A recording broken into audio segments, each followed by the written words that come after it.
mais novo tinha algumas semanas de vida, então eu dormia com ele no andar de baixo, enquanto meu marido e as crianças mais velhas dormiam no andar de cima. Eu estava semi-dormindo enquanto ouvi algumas batidas na porta da frente. Pensei em me levantar e atender antes que todos os outros acordassem. Se eu estivesse bem e não tivesse acabado de ter um filho, eu provavelmente não teria atendido a porta. No que eu levantei, ouço meu filho acordando, então resolvi levar ele comigo. Abri a porta e tinha um homem parado ali. Perguntei o que precisava e ele não disse nada. Nesse momento, ele pareceu ansioso, o que me deixou nervosa, e tudo que esse homem me disse foi: "Me desculpe, achei que tinha pedido uma pizza." Então pegou a caixa de pizza da mesinha da varanda e foi embora. Eu não me lembro ao certo o que disse a ele, mas fechei a porta e fiquei pensando. Acho que eu disse a ele que ele estava na casa errada. Enquanto estava voltando para o quarto, eu vi o relógio e o horário. Eram 2 horas da manhã. Ninguém entrega pizza a essa hora. Eu congelei. Me lembro de voltar para ver se tinha alguém ou algum carro nas ruas. Verifiquei se todas as portas e janelas estavam fechadas. Fiquei estranhamente chocada com a situação e como foi estranho. Normalmente entregadores de pizza te dizem oi quanto é a pizza, mas o máximo que ele disse foi: "Me desculpe, achei que tinha pedido pizza." 2. A caixa de pizza não estava com ele, estava apenas na mesinha da varanda que fica longe da porta. Não o vi pegando a caixa antes de ir embora.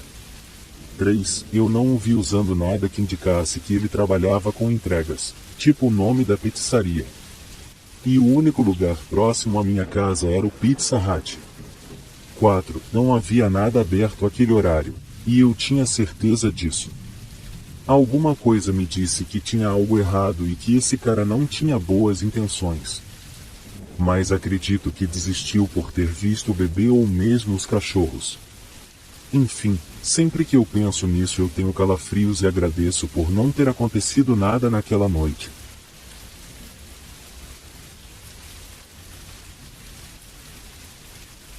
Gostaria de começar dizendo que essa história não é minha, mas do meu pai. Ele era frentista em um posto de gasolina no final dos anos 70. Ele era o único naquele dia no turno da noite, visto que o posto era daquele tipo 24 horas de beira de estrada. Segundo ele, um cara meio suspeito entrou na lojinha de conveniência e isso pareceu deixar meu pai alerta. Esse cara vestia uma jaqueta e uma calça jeans bem justa com algo nela. Mas, como era no alto do verão, o fato dele usar jaqueta já era estranho por si só. Mais tarde foi confirmado que ele estava sob o efeito de drogas. Gostaria de acrescentar que o posto em que meu pai trabalhava era uma parada de caminhões, visto que era o único por uma longa distância que ficava aberto 24 horas. Nessa noite, estavam no posto meu pai, esse estranho e um caminhoneiro que ele conhecia. Esse caminhoneiro sempre parava por lá e eles conversavam. Enfim, meu pai pediu para esse caminhoneiro ficar ali conversando com ele até que esse cara estranho fosse embora. Então, após passar um tempo olhando para o meu pai, o estranho apenas ficou bravo e foi embora com seu carro azul. O caminhoneiro legal ficou com meu pai mais uns minutos até que uns outros caras pediram para usar a mesinha para comer um sanduíche. Nesse ponto, gostaria de lembrar que esse posto fica no meio do nada no sudoeste dos Estados Unidos. Estamos nos anos 70, logo, celulares não existiam. Havia apenas um telefone fixo. Não havia qualquer outra forma de comunicação. Então, as horas passaram e meu pai continuou seu turno, quando um caminhoneiro entrou na lojinha de conveniência gritando que precisa de um telefone. Segundo ele, aquela lojinha foi a primeira que ele encontrou e que ele precisava ligar para a polícia, pois o atendente do posto da frente, que estava a uns 20 quilômetros de distância, havia sido baleado na cabeça e morreu. Quando isso aconteceu, não havia ninguém por perto e a única coisa que sabiam era que o assassino possuía um carro azul. Aparentemente, conseguiram prender o cara do carro azul, e meu pai confirmou que era o esquisitão daquela noite. O cara foi preso por homicídio e roubo. Pelas notícias, essa não tinha sido a primeira vez que esse cara fez isso.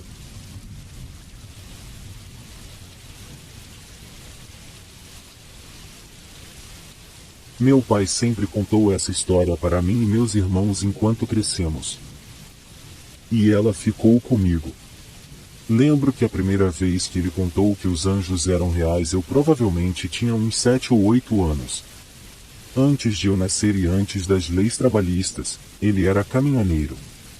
E ele regularmente fazia viagens e turnos em que dirigia 24, 36 ou mais horas sem paradas mais longas. Meu pai é daquelas pessoas bem lógicas que amam fazer um quebra-cabeça apenas pela diversão. Sempre que andávamos pela cidade de carro ele me passava coisas sobre distância ou velocidade de segurança, como se deve atravessar a rua e afins. Quando fiquei mais velho ele me perguntava aquelas questões de física, se um carro a X km por hora, numa distância Y, quanto tempo ele demora para chegar até o lugar Z. Ele fazia essas equações consigo mesmo pela diversão. Uma noite após ter dirigido durante todo o dia, ele percebeu que estava ficando sonolento e resolveu abrir as janelas, aumentar o volume do rádio. Mas notou que não estava ajudando muito.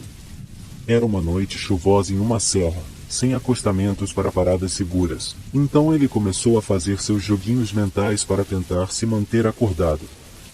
Segundo ele era algo do tipo: acabei de passar o quilômetro 146, então se eu estiver a 100 km por hora eu atingirei o quilômetro 200, e então fechou os olhos. Quando ele acordou estava no quilômetro 158, há tempo suficiente de conseguir manobrar o caminhão para que ele não caísse de um penhasco. Ele insiste em dizer que foi acordado por um anjo naquele momento, caso contrário teria morrido. Ele sempre nos conta essa história com lágrimas nos olhos e nos diz que com certeza tem algo maior no universo que nós humanos não conseguimos entender. E que sem esse algo maior nem ele nem nós estaríamos aqui hoje.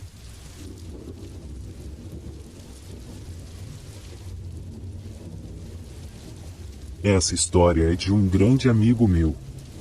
Ele é o estereótipo do caminhoneiro americano. E devo dizer que já vi várias coisas estranhas enquanto dirigimos pela fronteira, no Texas. Ele nunca ligou para essas coisas. Mas enquanto me contava essa história eu podia ver o medo nos seus olhos e a cor sumir de seu rosto. Vou contar em primeira pessoa essa história. Era o final dos anos 90 e estava a caminho de casa, central do Texas, para pegar uma carga. Eu não estava cansado pois havia passado a semana anterior em casa e estava bem cedo, por volta das 4:05 da manhã. Eu estava em uma estradinha de pista simples, no meio do nada quando vejo algo na beira da estrada que me chama a atenção. No começo eu pensei que era apenas algum animal que havia morrido atropelado, como geralmente é o caso. Enquanto chego mais perto, percebo que foi uma gazela que foi atropelada e o cara estava pegando os chifres como troféus. Simplesmente nojento. Mas quando eu chego mais perto ainda, eu vejo que o cara está comendo a gazela. Ele estava tirando pedaços de carne e colocando na sua cara. Nessa hora ele parou, e olhou para mim. Não para o meu caminhão, mas para mim. E não era um cara, era um bicho que parecia com um homem, mas muito peludo, com um pelo marrom e espesso. Nessa hora pensei que estava com problemas. O mais estranho é que havia alguma coisa no ombro dele que eu não sabia dizer o que era. 3 segundos se passaram e eu estou quase no ponto da estrada em que ele está. Eu sequer pensei em parar, só queria sair dali o mais rápido possível. Enquanto eu estava passando, novamente, ele olhava para mim e não para o caminhão. Essa criatura era obviamente inteligente, pois aparentava saber que alguém parecia estar dirigindo aquele caminhão. O monstro era gigante. Acredito ter visto sinais de inteligência humana em seus olhos. Nunca mais me esquecerei desse macabro encontro.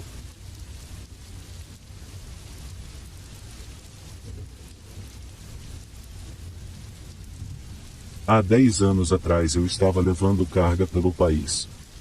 Nessa viagem vi várias lindas paisagens, mas também vi coisas assustadoras e macabras e que me seguirão pelo resto da vida. Você nunca pode ter certeza do que esperar quando se para em um banheiro de posto de gasolina ou um posto de parada. Em um bom dia, pode pegar um banheiro limpo, em um péssimo dia não há papel higiênico. Nunca me esquecerei da vez em que estava viajando da Louisiana para a Flórida. Para deixar a carga lá a tempo, eu dirigi pela noite e dormia durante o dia. Para mim pareceu mais eficiente dessa maneira, visto que não havia congestionamentos e muito trânsito nesse horário. As duas únicas coisas com que me preocupavam era onde comeria naquela noite, pois depois das 11 horas a maioria dos lugares estava fechado, e onde faria a parada para o banheiro. Naquele momento, o único problema era onde eu iria usar o banheiro. Eu estava ativamente procurando em que posto eu pararia para não ter que correr para o matinho, quando vi um outdoor que anunciava um posto mais à frente. Para minha sorte, o posto também contava com uma parada para caminhões. Continuei o meu caminho até chegar naquele posto. Geralmente os postos com parada eram grandes o suficiente, mas não aquele. Ele era mal iluminado e contava com um pequeno estacionamento.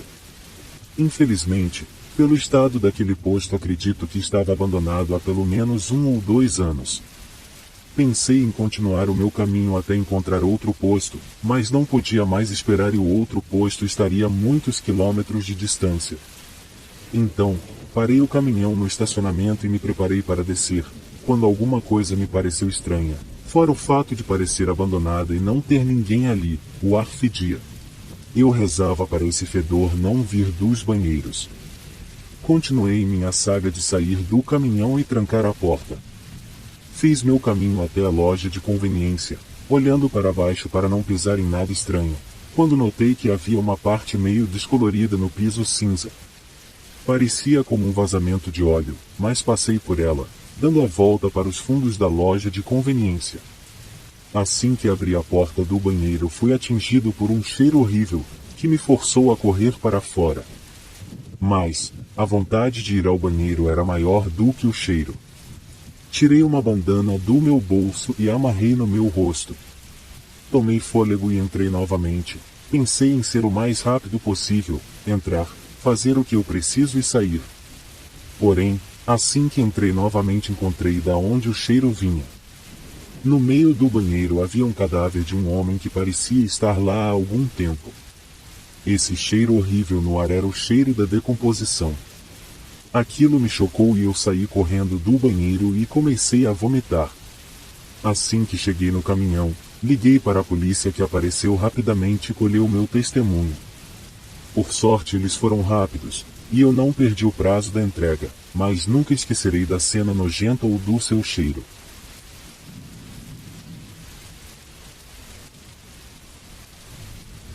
Três anos antes de eu nascer, minha mãe e pai tiveram seu primeiro filho. Ele viveu por 7 minutos antes de sua respiração parar e ele falecer. Eu nunca perguntei por que sua respiração falhou. Pouco mais de 1 ano após esse terrível incidente, meus pais tiveram uma filha, e 2 anos depois, eu nasci. Naturalmente, meus pais não tinham razão para me contar sobre meu irmão mais velho quando eu era mais novo, e quando nós ficamos mais velhos, a história nunca foi contada a mim. Presumi porque era muito doloroso de lembrar. Se os eventos que se seguiram nunca tivessem ocorrido, eu talvez nunca tivesse descoberto sobre ele. No começo de dezembro, durante meu 2º ano de colégio, minha família se juntou ao redor da árvore de Natal para decorá-la com os enfeites que juntamos durante os anos. Nossa família continuou a crescer após meu nascimento. Meus pais tiveram mais um filho e uma filha.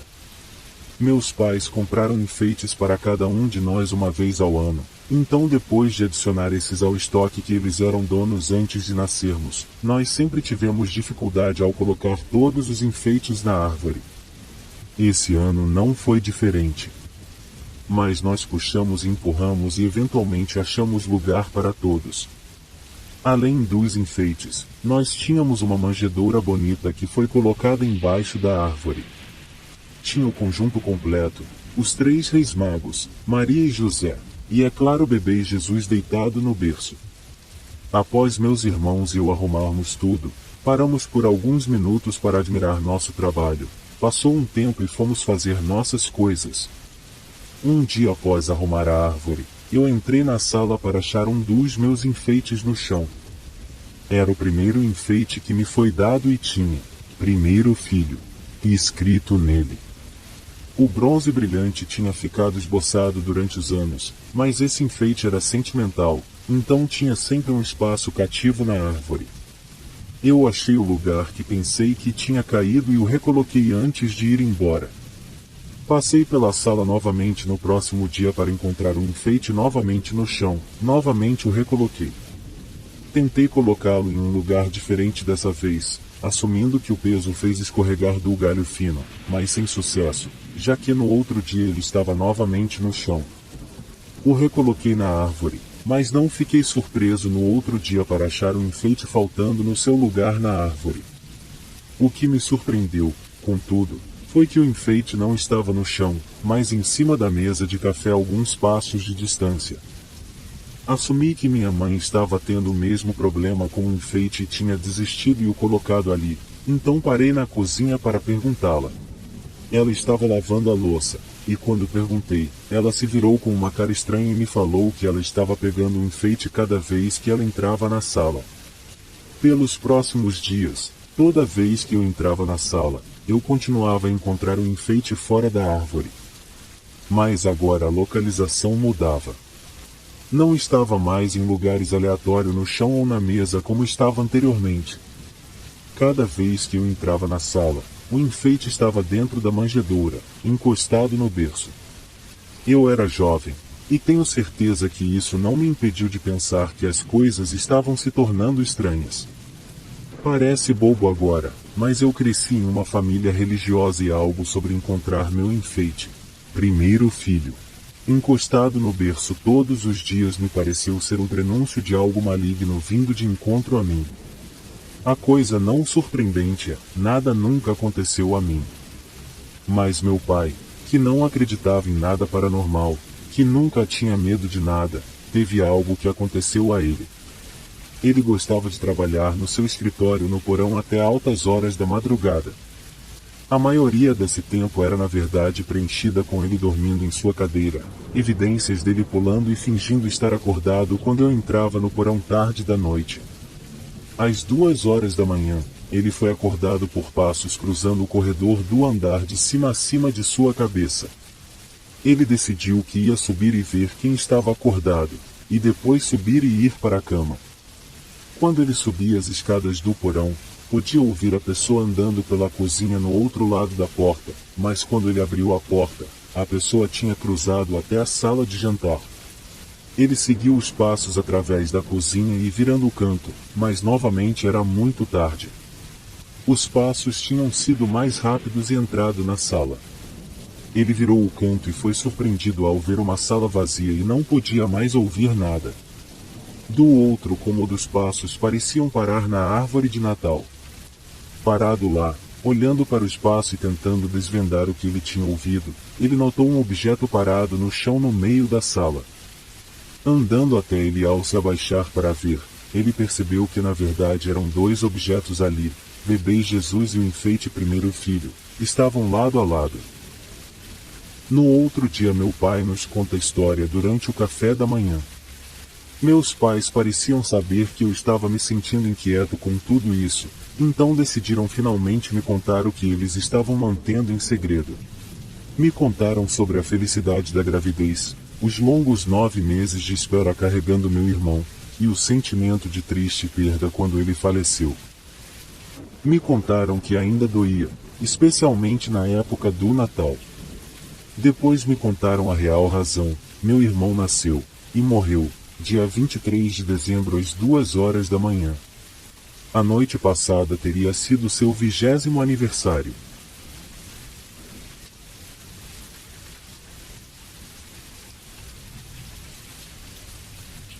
Eu passo a mão no meu vestido vermelho de veludo. Mamãe o escolheu para mim. Ela disse que ela costumava usar quase que exatamente o mesmo vestido quando ela era mais nova. Eu me sinto como um doce de bengala com meus sapatos brancos novos. Meu cabelo está todo feito com pequenos clipes brilhantes. Mamãe me deixou usar maquiagem esse ano. Eu fiz do jeito que ela faz, com gloss cintilante e bastante cor nas bochechas. Fiz 9 anos este ano, e sei que esse vai ser o melhor Natal de todos. O Natal sempre foi algo grande na nossa casa. Nós decoramos toda a casa com enfeites e luzes brilhantes. Mamãe trouxe para casa uma grande árvore, mais alta que eu. Nós passamos todo o fim de semana colocando enfeites nela. Nossa casa parece o vilarejo do Papai Noel. Acho que o Natal sempre foi algo grande porque é também meu aniversário. Bem, véspera de Natal é meu aniversário. Então, ao invés de esperar para amanhã de Natal, mamãe e eu sempre abrimos os presentes na noite anterior. Algumas das garotas da escola pensam que é ruim compartilhar o Natal e o aniversário, já que elas pensam que você ganha menos presentes. Mas mamãe sempre dá os melhores presentes. Ano passado ela me deu um filhote. Hoje é véspera de Natal, e mamãe foi com tudo para fazer o jantar. Ela fez peru e presunto. Só para nós duas. Temos também os acompanhamentos e sobremesas de todos os anos. Mamãe está usando um vestido de veludo verde. Nós parecemos bem em clima de festa lado a lado. Nós rimos e comemos até estufar. Próximo é a hora dos presentes. Mamãe me diz que Natal é sobre família, e que presentes são apenas um bônus. Mas é difícil não ficar ansiosa. Ela sempre me dá o melhor. Por favor, eu também vou dar algo especial para mamãe. Debaixo da árvore estão muitos presentes. Eu os rasgo rapidamente. Ganho bastante roupas novas e joias. Mamãe também me dá meu próprio kit de maquiagem. Ela me ajuda a pôr mais maquiagem na cara. Agora temos bochechas rosadas iguais. Eu deixo o melhor presente para o final. A caixa é gigante. Deve ter quase 1 metro. É um presente muito especial. Mamãe me diz: tem que abrir com cuidado. Eu desfaço a embalagem com cuidado. O papel sai facilmente. Talvez outro filhote? Eu levanto a tampa e dentro vejo uma boneca. Ela é tão real. Eu me estico para tocá-la e percebo que ela está respirando. Eu me assusto e me afasto. Ela é real? Mamãe ri. Sim, Joy. Ela é sua nova irmãzinha. Seu nome é Caridade. Ela não podia ser mais velha que 4 anos. Está usando um vestido azul e tem um macio cabelo vermelho. Minhas mãos começam a tremer, mas eu alcanço seu rosto e acaricio sua bochecha. Ela está fria, mas respirando. Suas mãos e pés são tão pequenos. Mamãe senta atrás de mim, sorrindo. Dei a ela um remédio para dormir para que ela não acorde por algumas horas. Mas quando ela acordar podemos a vestir e introduzi-la à sua nova casa. Onde você a pegou? Ela é perfeita. Não consigo parar de acariciá-la. Ela tira minha mão em seu sono. No shopping, onde peguei você. Mamãe esfrega minhas costas com amor. Eu franzo as sobrancelhas. E se ela não funcionar, como minha última irmãzinha? Mamãe para de esfregar minhas costas. É sempre um risco quando você está comprando novos bebês. A última era muito barulhenta. Tive que jogar ela fora. Mas essa veio sem estardalhaço, então eu acho que ela vai ser perfeita. Eu abro um sorriso. Obrigado, mamãe. Você é a melhor mamãe do mundo. Eu a abraço. Pulo. Ah, eu tenho um presente para você também. Estive guardando o segredo por um bom tempo. Mamãe ri. Sim. Está no porão. Mamãe pega Caridade e a coloca nos ombros. O corpo da menina balança como o de uma boneca. Eu pego a mão da mamãe e vamos ao porão. O cheiro é tão ruim que não passamos muito tempo aqui embaixo. É por isso que eu sabia que esse é o lugar perfeito para esconder o seu presente. Eu ligo as luzes e grito. Surpresa! A luz ilumina um homem dormindo jogado no chão.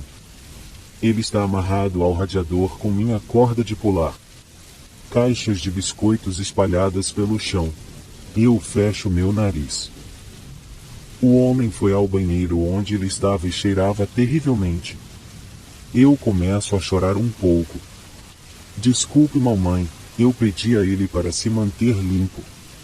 Eu dou um passo à frente. Acorde, papai. Você tem que conhecer a mamãe. O homem não se mexe. Eu fico brava com ele. O chuto um pouco. Acorde, papai. Mamãe põe a mão no meu ombro. A alegria, isso foi tão legal da sua parte. Mas você deu a ele água? Eu olho para ela, lágrimas nos olhos. Eu dei a ele bastante biscoitos, para que ele não ficasse com fome. Menina boba, papais precisam de comida e água. Mamãe está sorrindo, então eu sei que ela não está brava comigo. Parece que vou ter que jogar esse papai fora, ele está estragado. Eu faço uma careta. Eu tentei tanto para te dar um bom presente. Fiz todos os truques que você me ensinou e o coloquei no porão e tudo mais. Não é sua culpa, querida. Achar o papai certo é bem difícil. Você sabe disso, tento há anos. Ela mexe no meu cabelo. Eu me livro desse papai para você e daí podemos brincar com sua nova irmãzinha. Tudo bem. Mamãe pega minha mão e voltamos para cima. As luzes ainda estão piscando e me faz me sentir um pouco melhor. Vou dar a ela um presente melhor no ano que vem. Vou dar a ela 10 papais. Talvez um deles me diga por que meu filhote não acorda mais.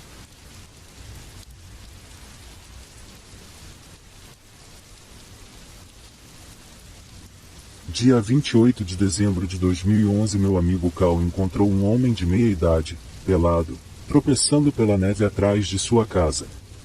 Ele estava andando em um estreito, quase nunca usado caminho entre a floresta e a casa dele, cantando uma música natalina.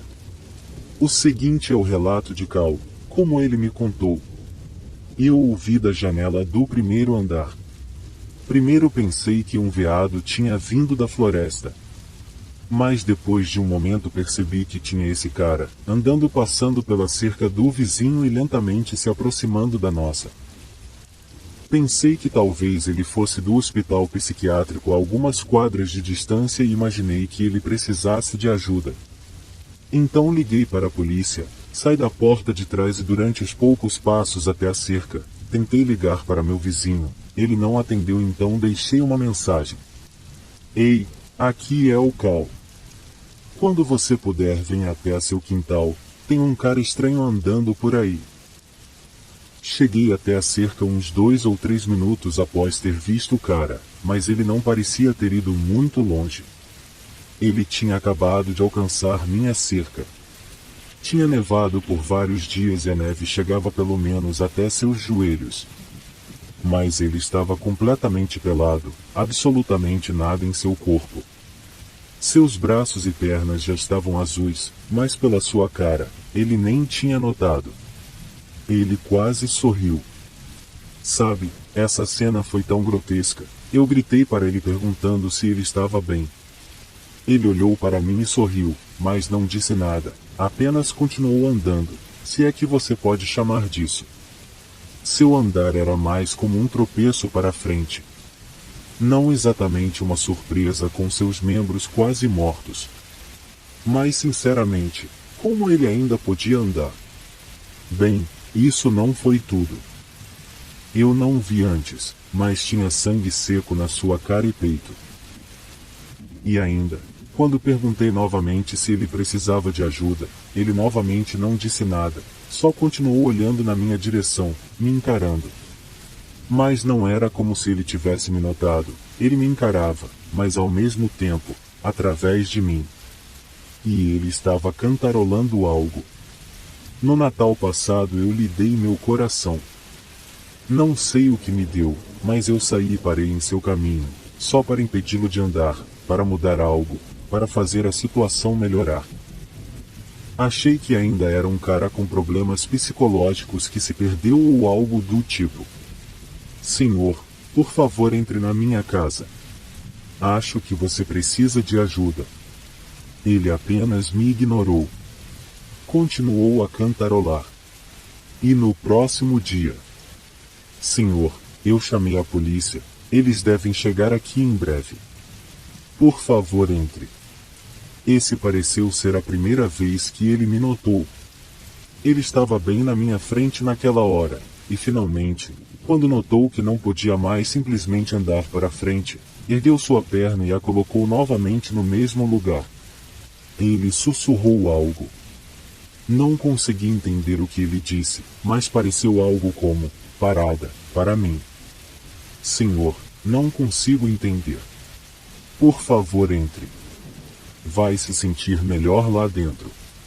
Ele sussurra de novo. Essa vez eu mal consegui ouvir. Eu fui um garoto mau. Vou morrer hoje. Senhor, está tudo bem. Você vai ficar bem. Por favor, vamos entrar. Eu acho que eu pareci bem desesperado. Mas ao invés de responder, ele só disse, bem calmo. Fui um garoto mau. Vou morrer hoje. Então começou a andar novamente, primeiro na minha direção, então, quando não me mexi, ele vai alguns passos para o lado e tenta passar por mim. Acho que eu devia ter tentado segurá-lo ou algo do tipo, mas não me atrevi. Sabe, como um animal machucado, a última coisa que você quer é que ele o ataque. Então voltei até meu quintal. E ele continuou andando passando pelo meu portão. Aí foi quando a polícia finalmente chegou. Acho que eles devem ter estacionado na frente da minha casa, mas como ninguém respondeu, eles deram a volta. Eles vieram pelo lado, da onde o pequeno caminho encontra a rua. 2 caras, e eles estavam com um cobertor. O cara tinha dado alguns passos à frente, me passado, e pela primeira vez pude ver suas costas. Cara, vou te contar, nunca vi nada igual. Tinha sangue por tudo. E marcas vermelhas, como de um chicote ou algo do tipo. E buracos de sangue, como se alguém tivesse cortado pedaços de sua pele. Cara, parecia ruim. Muito ruim. Não lembro dos detalhes do que a polícia disse a ele, mas foi surreal. Eles basicamente jogaram o cobertor nele e o cobriram. Falaram com ele para trazê-lo a um hospital e que uma ambulância já estava a caminho. Mas ainda assim ele tentava continuar andando. Ele murmurou algo e acho que a polícia não entendeu. Foi quando ele gritou. Fui um garoto mau.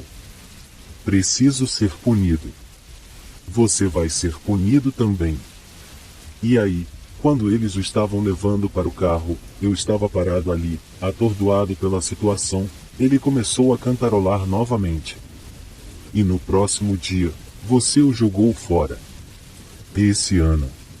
Ele entrou no carro e foi embora. No outro dia, as notícias disseram que, depois de receber uma denúncia de uma vítima, eles encontraram 3 corpos em uma cabana na floresta. Todos homens de meia idade, pelados. 2 congelaram até a morte. Um morto por perda de sangue. Eles também encontraram chicotes, correntes, martelos, chaves de fenda e furadeiras. Riscado na parede estava uma frase. Isso é que acontece com garotos maus.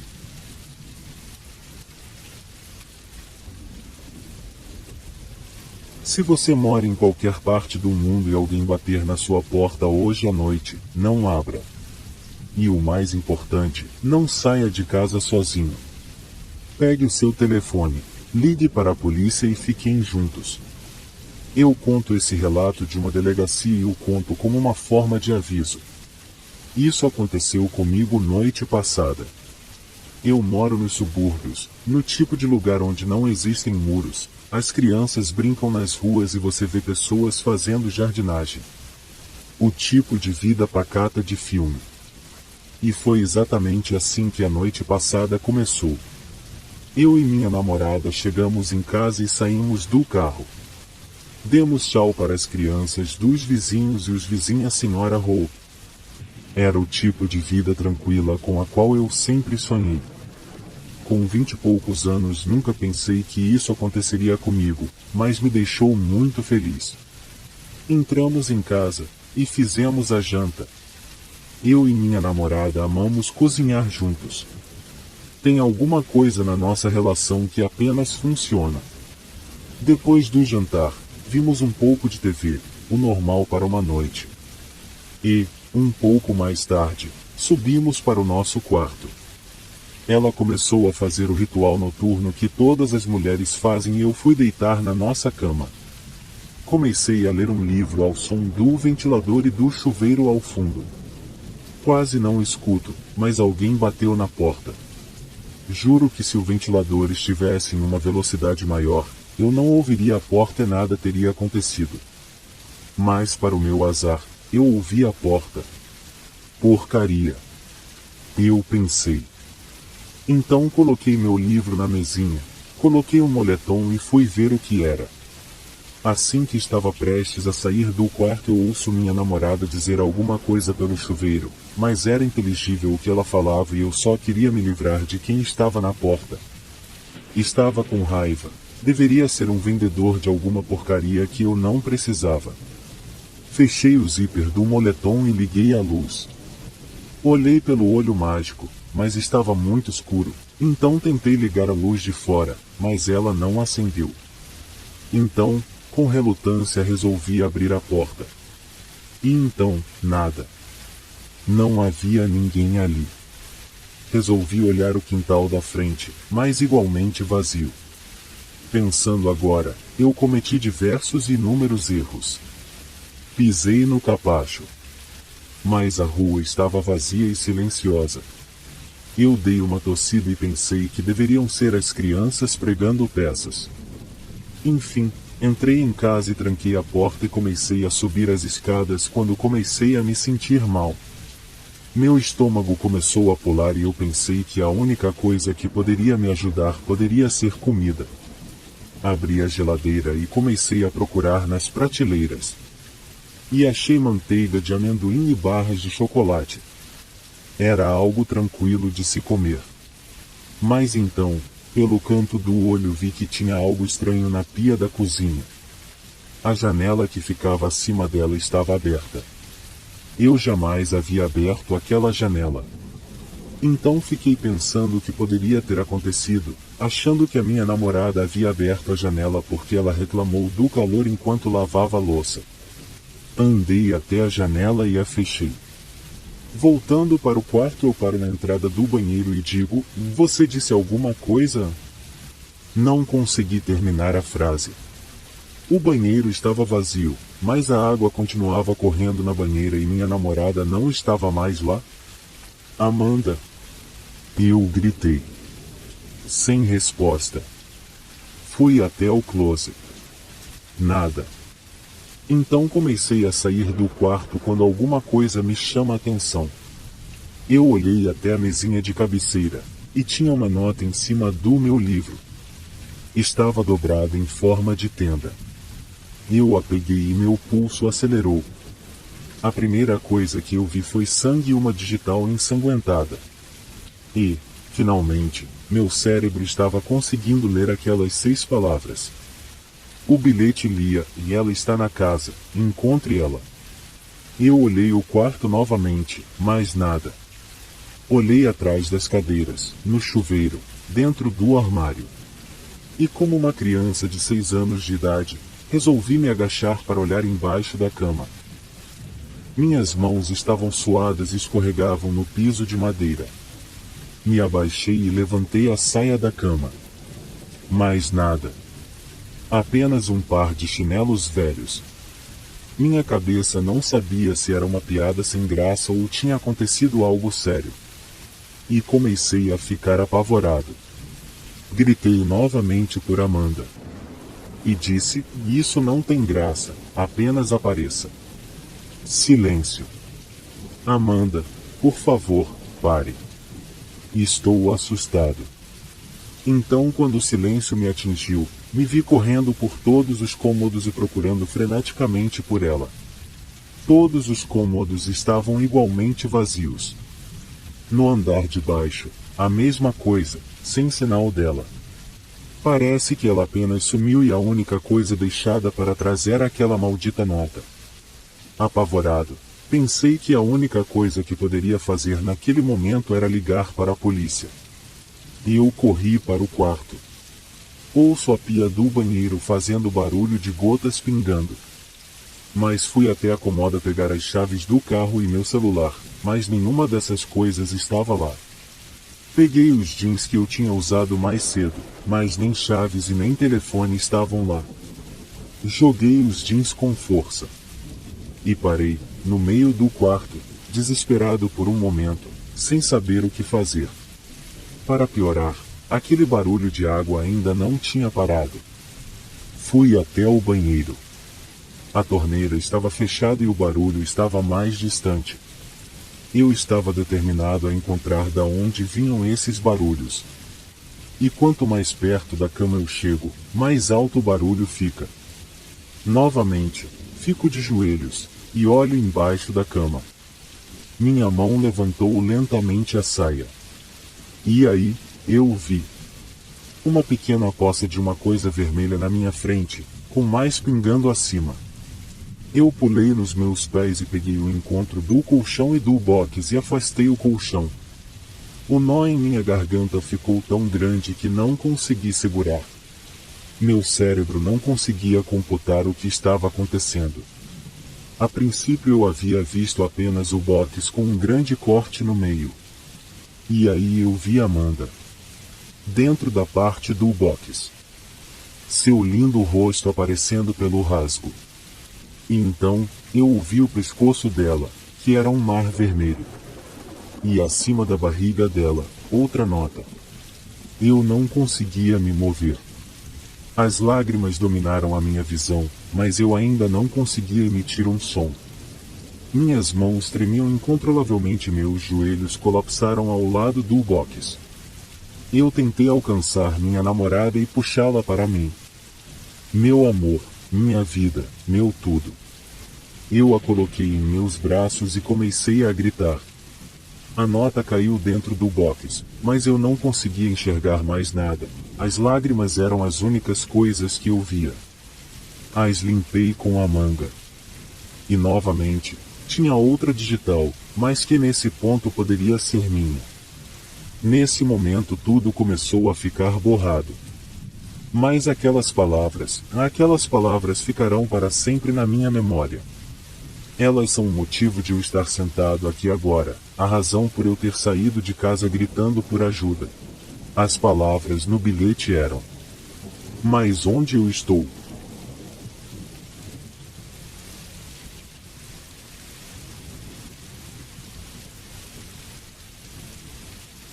Tudo começou numa briga. Fui encurralado por vários caras e então ele apareceu. Eu me lembro até hoje. Parecia que ele havia botado medo naqueles 4 caras. Eu não sabia muito bem de onde aquele cara era, mas ele me salvou de levar uma bela surra, então para mim aquilo já bastava para virarmos amigos. E quem diria que a partir daquele dia iríamos ser amigos durante mais de 3 anos? Só depois que fui descobrir que ele estudava na mesma escola que eu. O que era estranho porque eu nunca havia visto ele na minha escola. Seu nome era Andrew, porém eu sempre chamava de AJ, que era só uma abreviatura para Andrew Johnson. Anos foram se passando e nossa amizade só aumentava. Desde o dia em que ele me salvou em uma briga haviam se passado 15 anos. Naquele dia ia completar 3 anos que nos conhecemos, Apenas eu tinha me lembrado, então resolvi ligar para ele naquela noite para irmos em algum lugar encher a cara e quem sabe arranjarmos alguma garota. Aquela noite tinha sido incrível. Deixei ele na frente da casa dele com meu carro e então voltei para a minha. Naquele dia nem tinha me acordado para ir à escola, estava mal pela noite passada. Como eu estava morando sozinho, não iria acontecer nada mesmo, porque eu não teria minha mãe enchendo meu saco para eu ir para a escola. Por mais que ela morasse na mesma rua que eu junto com meu pai e minha tia, Andrew morava com seu pai. Como aquele cara amava seu pai. Não sei se era pelo fato dele nunca ter conhecido a mãe dele que morreu em seu parto, porém aquilo nunca o abalou. Claro que deve ter machucado ele muito, mas certeza que ele havia superado a perda. Claro que seu pai havia contado para ele quando viu que não tinha mais como esconder. Ele adorava contar histórias de sua vida para mim, por isso eu o admirava muito. Ele era aquele típico cara pacato, porém se alguém pisasse no calo dele ele iria revidar. Eu tinha certeza que a gente iria ser amigos para sempre.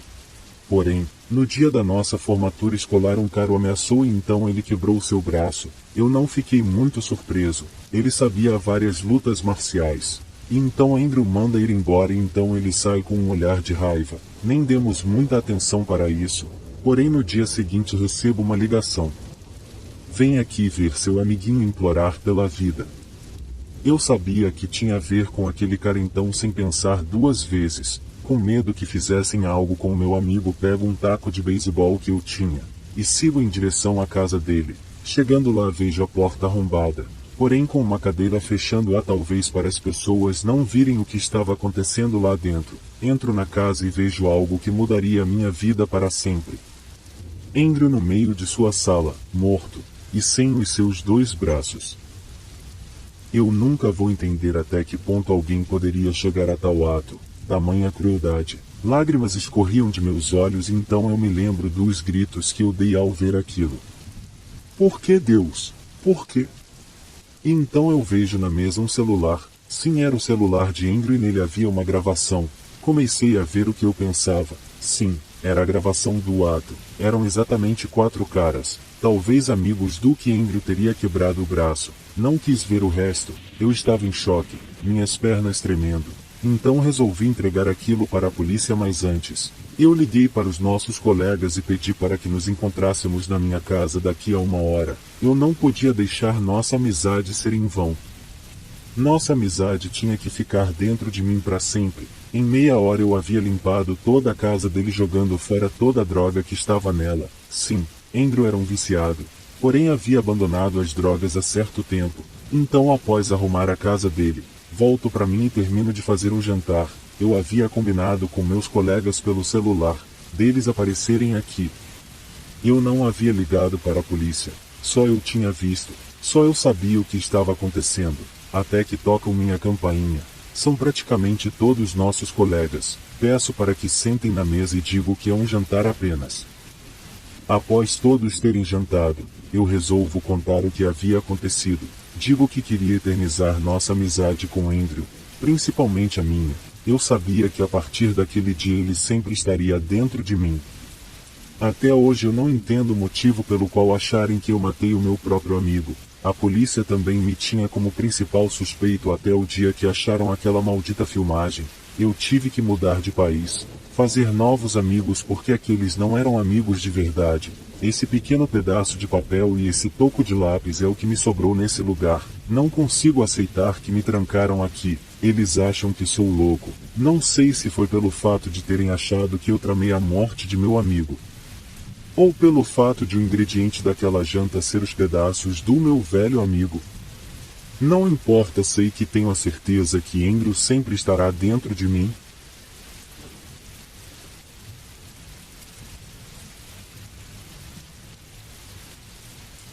Eu disse para minha esposa que ela tinha algumas semanas de vida e ela não reagiu da maneira esperada. Minha esposa não abaixou a sua máscara até estar do lado do carro, o qual eu tinha sérios problemas para abrir, dado o nervosismo. Mas então, a história a seguir é uma série de pegadinhas. Tudo começou há 3 semanas atrás, quando a minha esposa estava doente.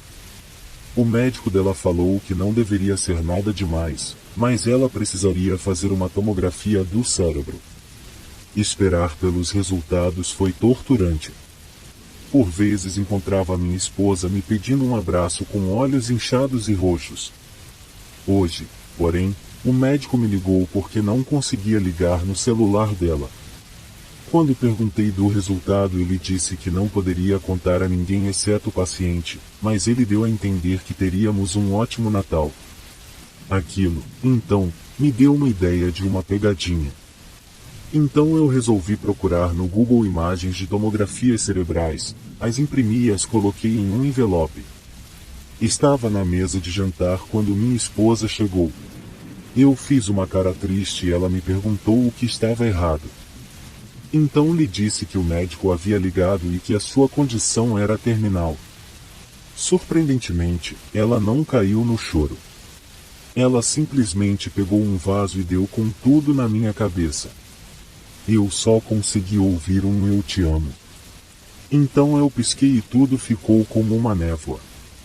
De repente, ela grudou a têmpora esquerda dela na minha e pegou uma pistola e a deixou de um jeito que o tiro mataria aos dois. E isso ela me disse que não conseguiria me imaginar vivendo sem ela ou com outra família e disse que se ela for teríamos que ir juntos.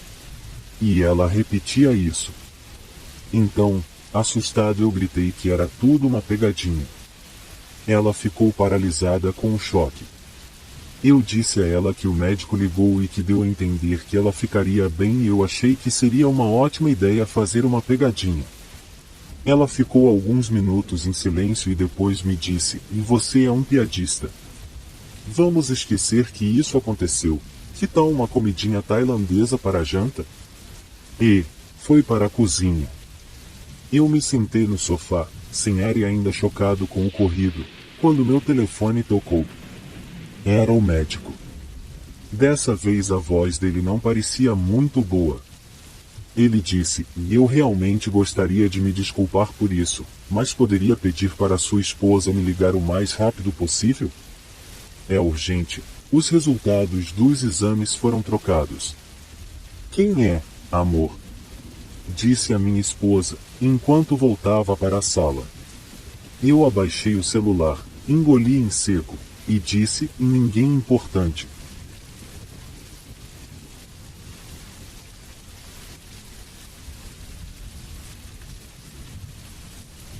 Ela tem 40 anos de idade agora. Mas as pessoas ainda elogiam sua beleza. Enquanto Sylvia dava uma tragada em seu cigarro, as garotas olhavam para ela com expectativa nos olhos. Ela estava contando histórias da sua vida. Ela olhava para os olhos das garotas que brilhavam com admiração das informações repassadas a elas. Ela tinha 9 anos de idade. O pai dela era um agricultor que trabalhava para o dono de uma plantação nas proximidades de uma pequena cidade do interior. O dono os havia dado uma casinha simples para morar. Eles estavam contentes, afinal tinham casa, emprego e as meninas frequentavam a escola.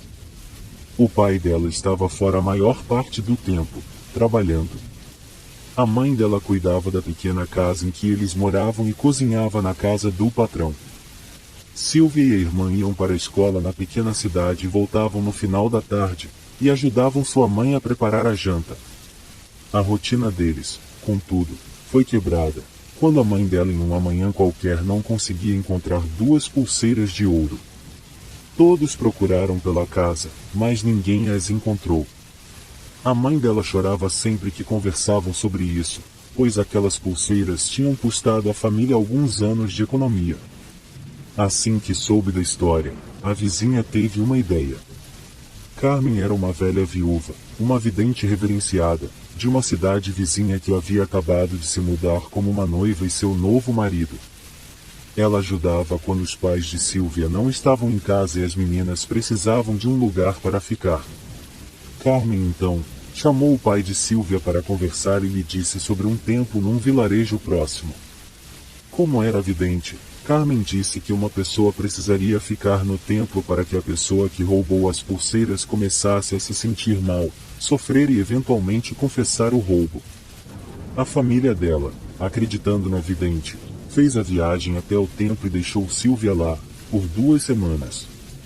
O que aconteceu? Perguntou uma das meninas que ouvia a história.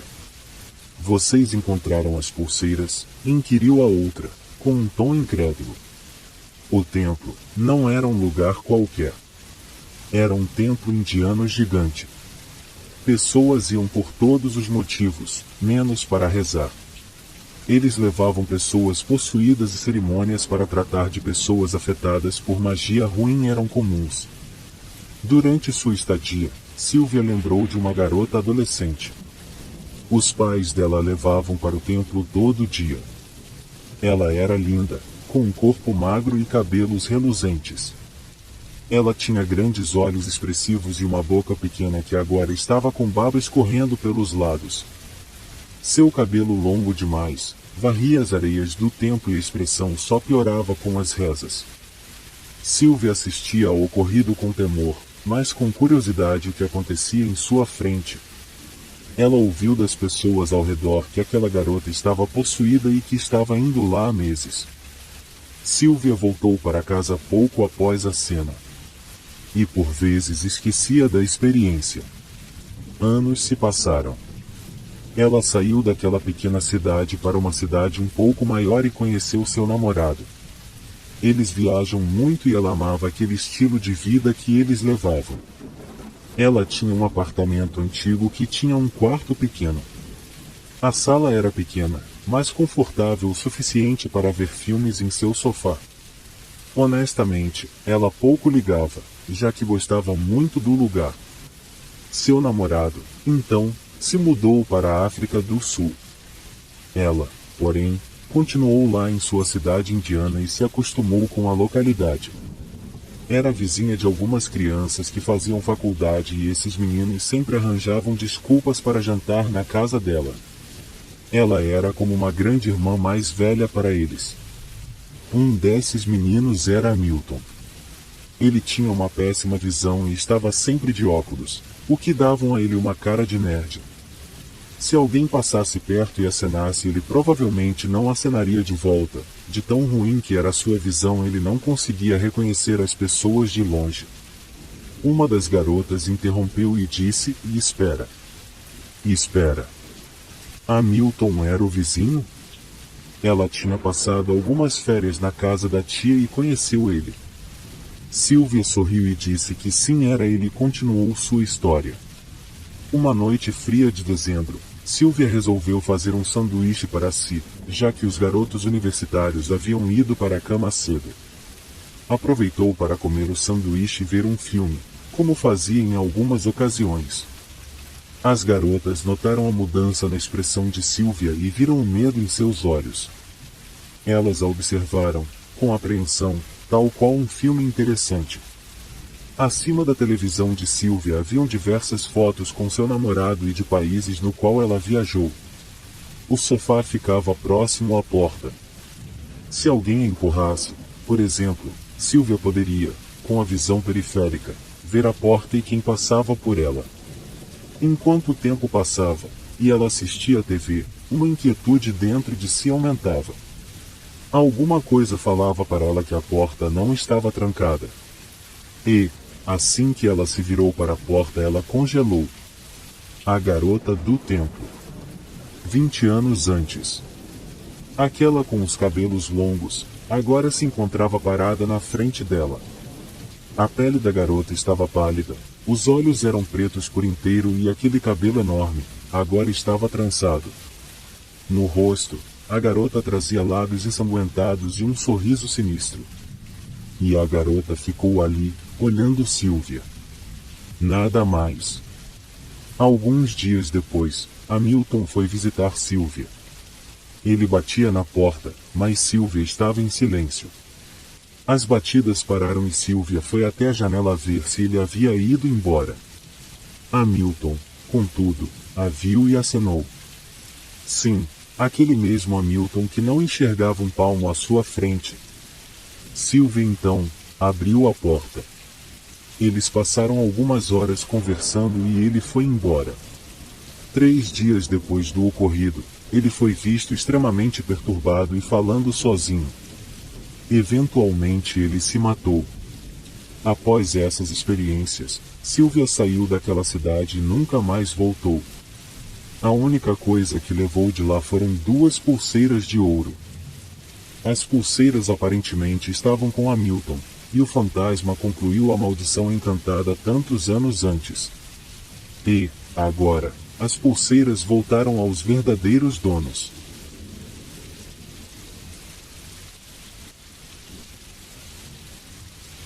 Eu tive uma coisa muito estranha que me aconteceu à noite, no Ano Novo.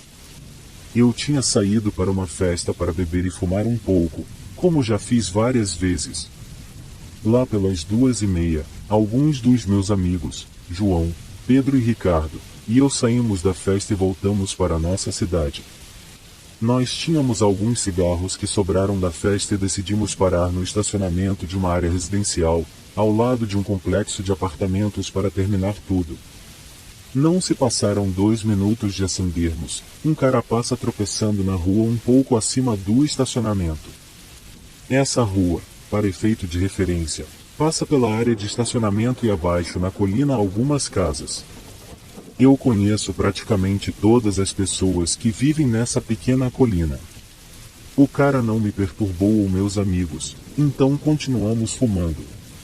1 minuto depois, uma garota de ensino médio, sem sapatos ou meias e só um vestido amassado, vem andando pela colina. Nesse ponto eu comecei a pensar que tipo de esquisita festa estava acontecendo em um dos meus vizinhos.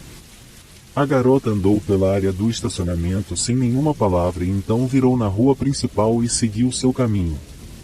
Primeiramente nós assumimos que não íamos nos preocupar, apesar da sua falta de sapatos, ela estava andando sem parecer bêbada e parecia querer ficar na dela. Aí foram quando as coisas ficaram estranhas. Depois dela desaparecer de vista na rua, ela voltou correndo mais rápido que ela podia, devido à sua falta de sapatos. Quando ela me alcançou e meus amigos, ela desacelerou, mas parecia bem assustada. João pergunta a ela o que tinha acontecido e a garota se afasta um pouco. Então, com olhos esbugalhados de terror, ela aponta para a rua principal. Nós todos viramos e olhamos, mas não tinha nada na nossa linha de visão. Pedro e eu decidimos que iríamos lá para investigar o que estava assustando tanto essa garota. Tivemos certeza que João, Ricardo e garota entrassem no nosso carro e trancassem as portas. Pedro e eu andamos na rua principal, e por 5 minutos não vimos nada. Depois passamos por um poste de luz no final da rua. O poste tinha um costume de desligar à noite quando você passava por baixo. Para meu desalento, ele desligou, nos deixando em total escuridão, salvo por um leve brilho de luz de alguma casa. Foi quando vimos aquilo. Algo que parecia ser uma pessoa pelada, mas não era humana, veio andando pela rua na nossa direção. Se movia como se estivesse meio agachado e por causa disso, suas mãos eram arrastadas no chão enquanto elas ficavam sem se mover ao seu lado. Eu não pude ver sua cara, e Pedro me disse mais tarde que ele também não conseguia. Estava também fazendo um som gutural, como se estivesse se engasgando com algo. Tudo que pudemos fazer no momento foi nos virar e correr o mais rápido que pudemos. Corri direto para minha casa e Pedro para o carro. Pude ouvir o pneu do carro cantando para fora do estacionamento. Fechei a porta e não quis ver se a coisa ainda estava vindo pela rua. A curiosidade me toma e vejo a criatura passando do outro lado da rua na direção da floresta. Nunca mais tocamos no assunto, mas tenho certeza que isso nos marcou pro resto da vida.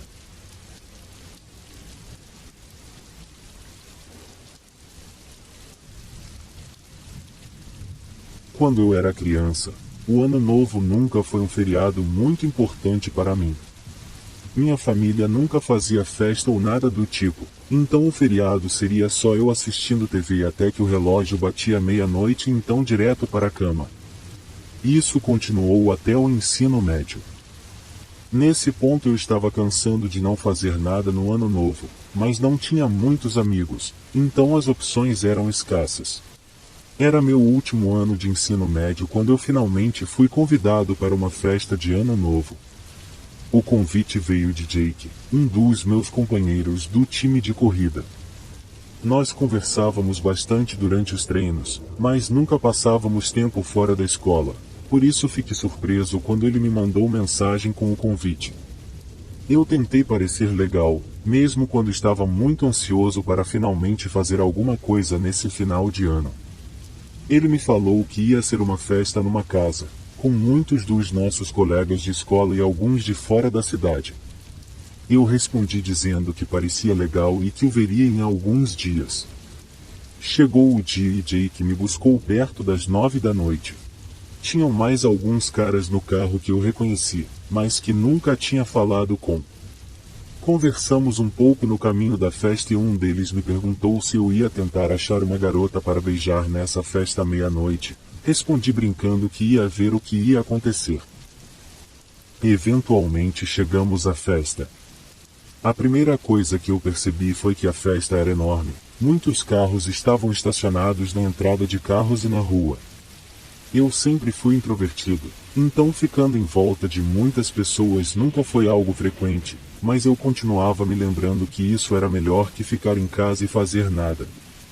Primeiro fiquei bem desconfortável ao redor de tanta gente, mas me acalmei e comecei a me divertir.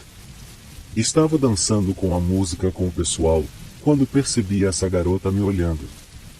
Jake também notou. Cara, aquela garota fica te olhando. Você devia ir lá falar com ela. Não sei, cara, ela poderia estar olhando para outra pessoa. Cara, definitivamente ela está olhando para você, só vai lá. O que você tem a perder? Tá bom, lá vou eu. Comecei a ir lá, mas percebi que ela não estava mais lá. Me virei novamente para Jake. Cara, a menina sumiu. Você viu para onde ela foi? Não, mas ela vai voltar com certeza. Acho que ela foi no banheiro ou algo assim. Decidi ir pegar uma bebida enquanto esperava ela voltar. 20 minutos se passaram e sem sinal dela. Um pouco decepcionado eu fui para outra sala para sair um pouco do barulho. Olhei meu celular, eram quase 11. Parece que não vou conseguir aquele beijo de ano novo. Ri para mim mesmo. Quando estava quase voltando para a festa, notei que mais alguém tinha entrado na sala. Olhei do meu celular e fiquei surpreso ao ver a garota que estava me olhando mais cedo. O que você está fazendo aqui sozinho? Ela perguntou. Só precisava me afastar de toda a loucura um pouco. Eu entendo. Grandes festas não são minha praia. Você veio aqui sozinho? Ela perguntou. Não, vim com um amigo do colégio. Legal, vim com minha amiga e o namorado dela, mas eles estão por aí fazendo o que querem. Meu nome é Amanda. Pelos próximos 15 minutos nós conversamos.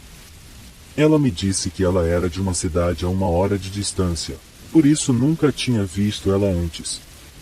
Eventualmente perguntei a ela se ela queria dançar e ela disse que sim. Quando começamos a dançar eu vi que horas eram. 11h20. As coisas continuaram normalmente até mais ou menos 10 minutos antes da meia-noite. Foi quando notei Amanda agindo nervosamente. Você está bem? Estou bem. Ela respondeu. Mas claramente ela não estava. Pelos próximos minutos ela continuava olhando para o celular para ver que horas eram e tinha um olhar ansioso. Se você está preocupada com a hora, tenho certeza que todo mundo vai fazer uma contagem regressiva até a meia-noite. Eu sei, mas tem que ser exato. Ela disse. Como assim? Eu perguntei. Olhei para o celular. 2 minutos para meia-noite. Nesse ponto Amanda não conseguia se focar. Ela estava olhando para todos os lados menos para mim. A contagem regressiva começou. Todo mundo estava gritando ao meu redor, mas tudo que eu podia me focar era Amanda. Ela parecia horrorizada.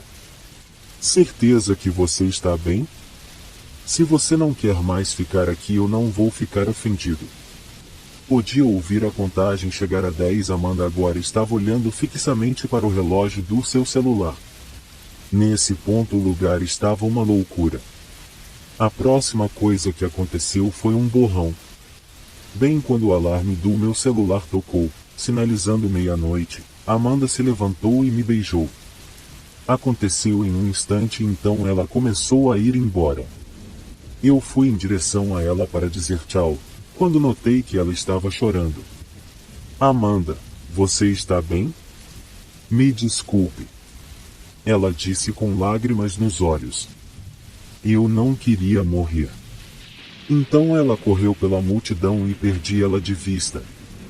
Na hora não consegui compreender o que tinha acontecido. Tentei procurar por ela, mas ela tinha sumido. Encontrei com Jake depois de um tempo e estava pronto para ir para casa. Ele me perguntou como tinha sido minha noite. Respondi que tinha me divertido, mas não mencionei Amanda. A situação estava me deixando assustado. O olhar aterrorizado dela e o que ela tinha dito. O que diabos ela estava falando? Ela pensava que eu ia machucá-la ou algo assim?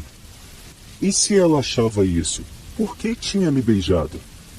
Semanas se passaram e eu tentei esquecer todo o ocorrido. Lembrei que tinha esquecido de pedir o telefone dela na festa, então não ia conseguir uma explicação. Só queria saber se ela estava bem. Tentei perguntar por aí se alguém conhecia ela, mas ninguém sabia de nada.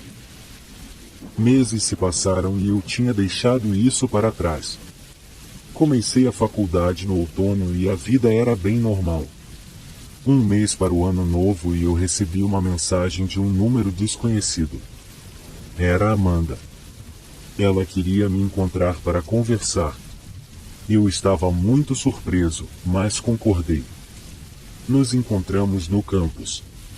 Eu tinha uma variedade de emoções quando a vi de novo.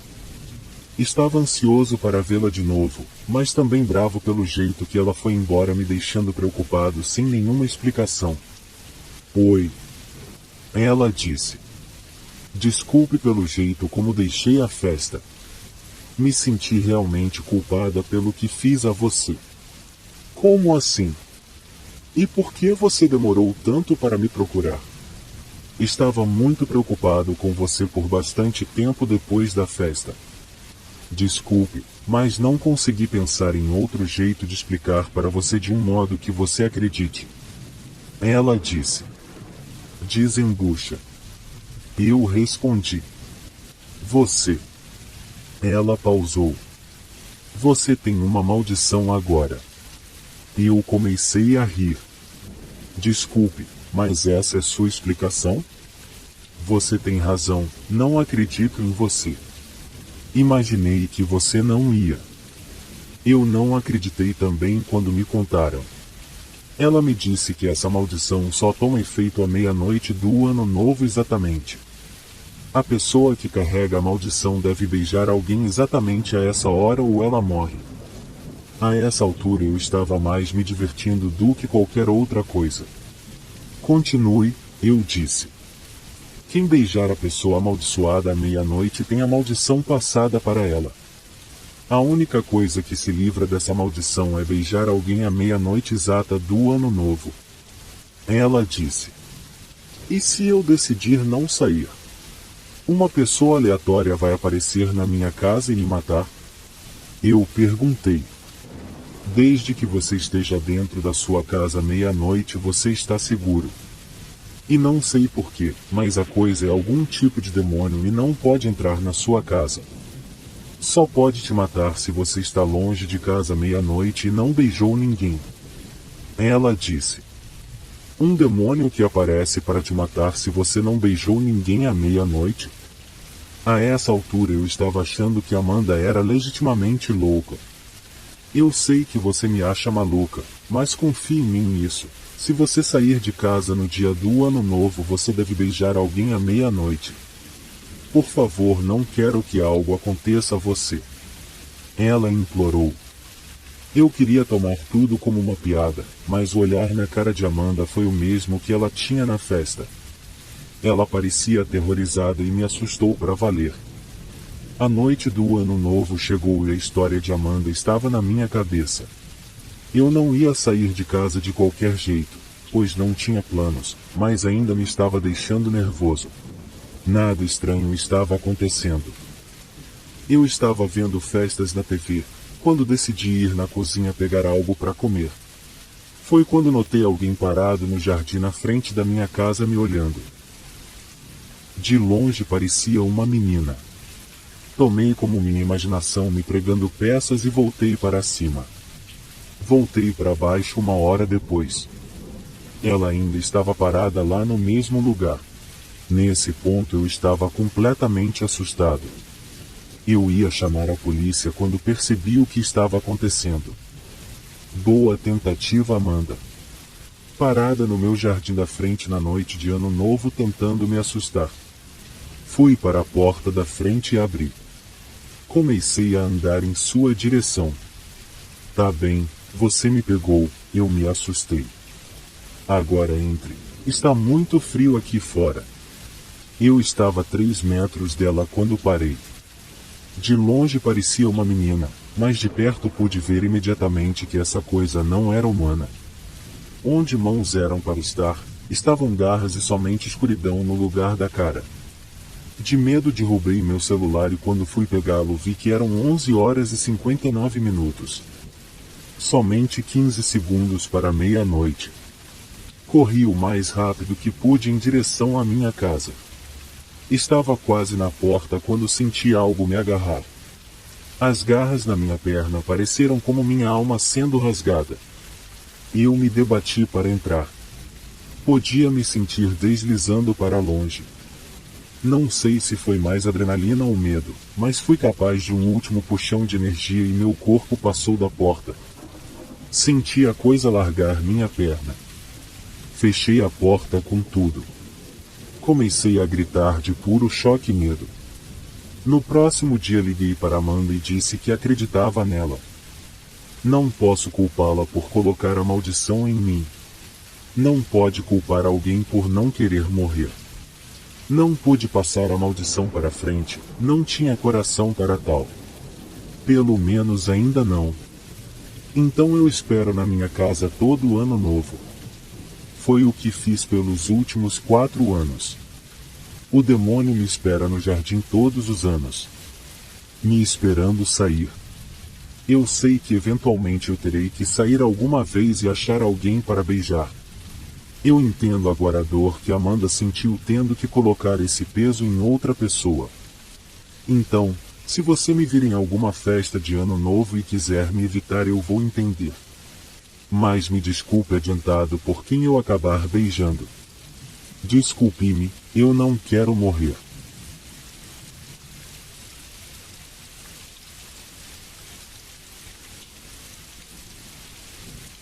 Eu não tinha nada planejado para o ano novo. Meu amigo Alex ia ter uma festa de família, então convidou eu e mais 2 amigos para nos juntarmos a ele.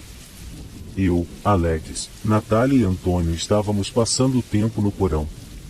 Lá pelas 9h30, Alex recebe uma mensagem de um número que ele não reconheceu. Dizia: "Ei, estou aqui fora." Então ele vai lá ver o que era e não vê ninguém. Ele desce de novo e pergunta se algum de nós tem um número. Checamos e falamos que não. Após algum tempo, Natália recebe uma mensagem do mesmo número. Novamente dizia: "Ei, estou aqui fora." Ela responde: "Quem é você?" E recebe um texto dizendo: "Vire-se." Nós todos estávamos no porão, então claramente não havia ninguém atrás dela. Imaginamos então que alguém estava tentando fazer uma pegadinha. Às 10h45 eu recebo a mensagem: "Ei, estou aqui fora." Mesmo número. Agora estou muito curioso e quero descobrir quem é essa pessoa. Respondo: "Tá bem, estou saindo." Recebo prontamente o texto: Já estou aqui dentro. Avançando para 00:10. Estamos lá em cima com todo mundo assistindo o show do Ano Novo. Eu decido mandar mensagem para essa pessoa. Feliz Ano Novo. Amo você, beijos. Eu fiz isso só para receber alguma reação, esperando que ele revelasse quem era. Mas eu não recebo resposta. Até 1 hora estou sentado no sofá jogando jogos no celular.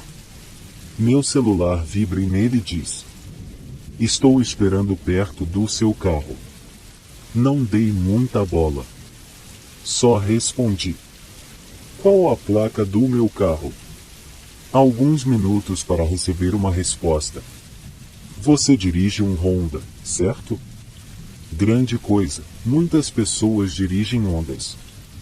Lá pela 1:30, estou colocando meus tênis para ir embora e recebo outra mensagem. Estou pronto para ir embora, e você? Não posso mentir, foi uma mensagem tão sincronizada que eu me assustei. Mas mesmo assim, coloquei o tênis e saí pela porta. Eu tinha que deixar Natália e Antônio em casa. Então andamos até meu carro e antes de entrar, conferi os bancos traseiros e a área em volta. Nada à vista. Entramos no carro. Agora as coisas ficam assustadoras.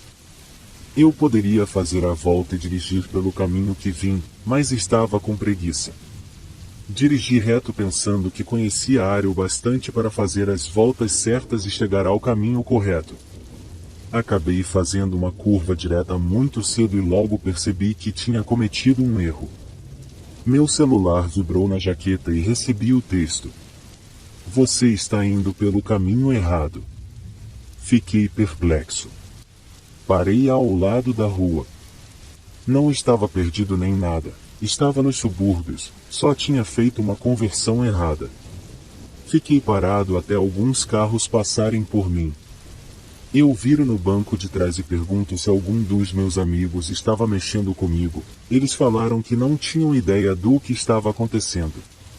Eu tento me acalmar e continuo dirigindo. Chegamos a um sinal de parada, onde temos que fazer uma curva para a rua principal. A casa de Antônio é à esquerda. Eu decido virar à direita. Enquanto estou dirigindo, Antônio pergunta o que eu estou fazendo. Respondo que só quero ver o que vai acontecer. Eu dirijo por 1 quilômetro e chego a um estacionamento vazio de um shopping. Faço um grande círculo e volto por onde vim. Estou aliviado a essa altura. Então paro e vou até a casa de Antônio. Meu celular vibra de novo. Pare com os desvios. Ainda estou aqui. Estou aterrorizado. Desligo meu celular e deixo ele de lado. Não dirigi até em casa. Perguntei se poderia passar um tempo na casa dele, mas acabei dormindo lá. O que me assustou foram toda a sincronia dos textos. Mas o que selou o negócio foi a pontuação e a gramática. Sei que parece bobo, mas meus amigos não digitam assim. Não vou investigar mais. Vou deixar como está e esperar que tudo seja esquecido. Assim espero.